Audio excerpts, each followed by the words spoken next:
Hello বন্ধুরা, পাঁচ ফোড়নে তোমাদের সবাইকে স্বাগত। আজকে আমি তোমাদের সঙ্গে শেয়ার করব একটা রেসিপি, সেটা খুবই পরিচিত, ঠেকুয়া। অনেকেই জানো কেমন করে বানাতে হয়, তো আমি আজকে ফার্স্ট টাইম বানালাম। চলো দেখি কেমনভাবে বানাতে হয়। তো একটা জায়গায় আমি প্রথমে 1 বাটি আটা, হাফ বাটি ময়দা আর হাফ বাটি সুজি দিয়ে একটু মিক্সড করে নিলাম। তারপরে গুড়টাকে একটু ক্রাশ করে দিয়ে দিলাম, দিয়ে একটু মিশিয়ে নিলাম। যেহেতু আমি চিনি ইউজ করব, তো আমি একটু কম করেই গুড় দিয়েছি। তো দেখো, তার মধ্যে আমি দিয়ে দিলাম 1 বাটি নারকেল কুড়ানো, আর এখানে বড় টেবিল চামচ এক চামচ ঘি দিয়েছি। এবার এগুলোকে আমি খুব ভালো করে মাখিয়ে নেব।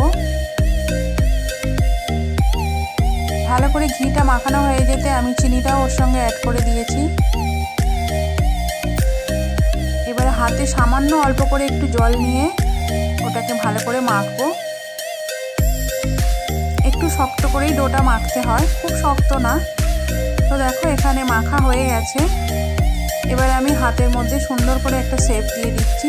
আমার কাছে ঠেকুয়ার ছাঁচ নেই, তো সেজন্য আমি হাতেই একটা চামচ দিয়ে শেপ করলাম। দেখো, ছাঁচ না থাকলেও ছাঁচের মতো সুন্দরই হয়েছে। দেখো, এখানে বেশ কয়েকটা আমি বানিয়ে নিয়েছি। এবার এগুলোকে আমি তেলে ভেজে নেব।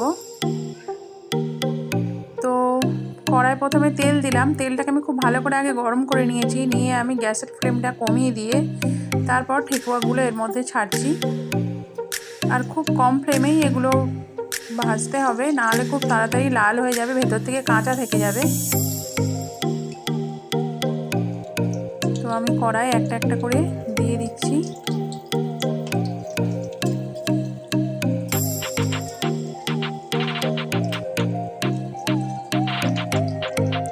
আর এটা খুব বেশি নাড়ানাড়ি করা যাবে না। এক পিঠ ভালোভাবে ভাজা হয়ে গেলে তারপরে ওটাকে উল্টে দিতে হবে। দেখো, হালকা হালকা রং ধরেছে।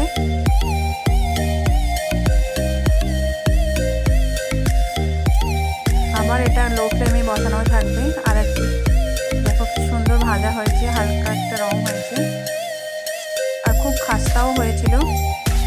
এবার এগুলোকে আমি তুলে নিচ্ছি। তো রেসিপিটা যদি তোমাদের ভালো লেগে থাকে তাহলে অবশ্যই চ্যানেলটাকে সাবস্ক্রাইব করে দিও, আর একটা লাইক শেয়ার অবশ্যই করো। দেখো, আর এই ভিডিওটা দেখার জন্য ধন্যবাদ।